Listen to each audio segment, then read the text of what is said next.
And joining me now in studio is Mr. Brian Altunian. He is the CEO of WOWIO Incorporated. Brian, always good to see you. Thank you, Don. Good to be here. Now, we've been talking the last couple of weeks about how the company now is moving rapidly, I guess is a good way to describe it, towards the public market. What's the latest news? Yeah, it's great. So just again, as a reminder, WOWIO is a digital media company. We have an ebook distribution platform.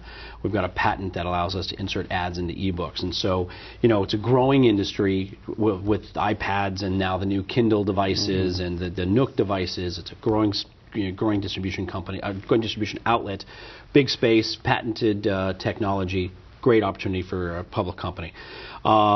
We originally were going to try to go out to the new BX venture market, and it seems like with all the changes going on in the public markets, it looks like that is being delayed. The launch of the BX venture market is being delayed a little bit next year. So because the timing is just right for us, we just decided to accelerate the process to get out to the public market. We'll go out to the bulletin board to begin with, and then when that market is ready to go, we're going to apply to uplist to the BX venture market. And so we're in the last stages now of acquiring a public entity. We'll do a reverse merger, and I know that there are times when reverse mergers were all the rage, and then it became kind of out of favor a little bit. But again, for where we want to go and the growth capital that we're looking to get access to, the public market is still the best way to do that, and so accelerating that process is our goal. I think you're absolutely right, because I think in the early part of the 21st century, as you said, the first 5 years, it was all the rage. Yeah. Then I think there was about a 3 or 4 year period where, as you mentioned, it fell off. But I see that has really come back in a big way, really in the last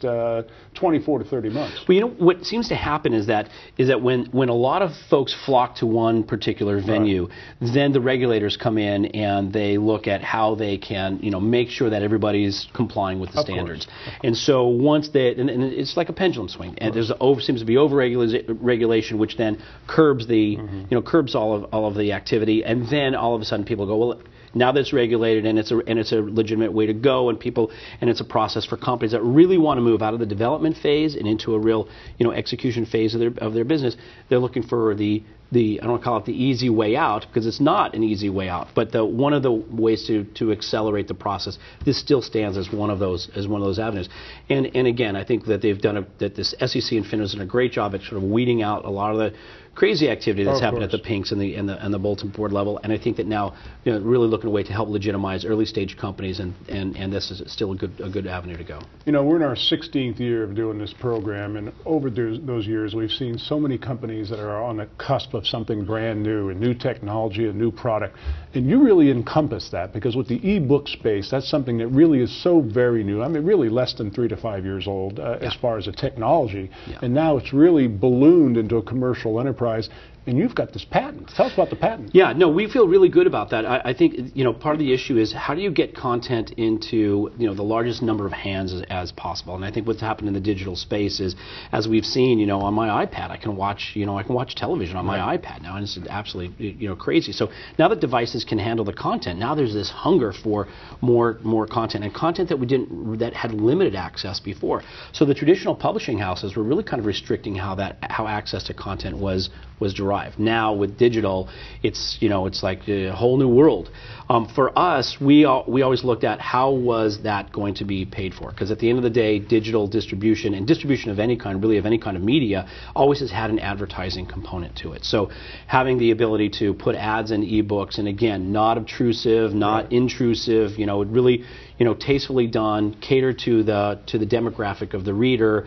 It could be done in such a way that actually, if it can subsidize books or make them free or make them available, make global access to content available, it's a great way to go. It's not like you're blazing a trail. I mean, that's how television, radio, newspapers, you buy this big newspaper for 50 cents. Well, it costs a lot more than 50 cents to print these darn things, but it's cost, of course, the ads involved are what has made that available. TV is essentially free if you're not talking about cable. Radio is essentially free. It's all because of the ads. And now with ebooks, I don't see why people would object to it. Yeah, that's true. And I will say this, the other thing is that we're not device dependent, so we don't have to be stuck to the Kindle or to the iPad or to the Nook or any particular device. At the end of the day, those guys are going to fight it out. It's how do I get a book into the hands of as broad an audience as we possibly can get. The company is WOWIO Incorporated. Their website, you should check it out, is wowio.com. Brian, always really enjoy you on the program because we're really talking about things that are on the cusp of getting big. I appreciate your time. Thank you, Don. Take care. Awesome.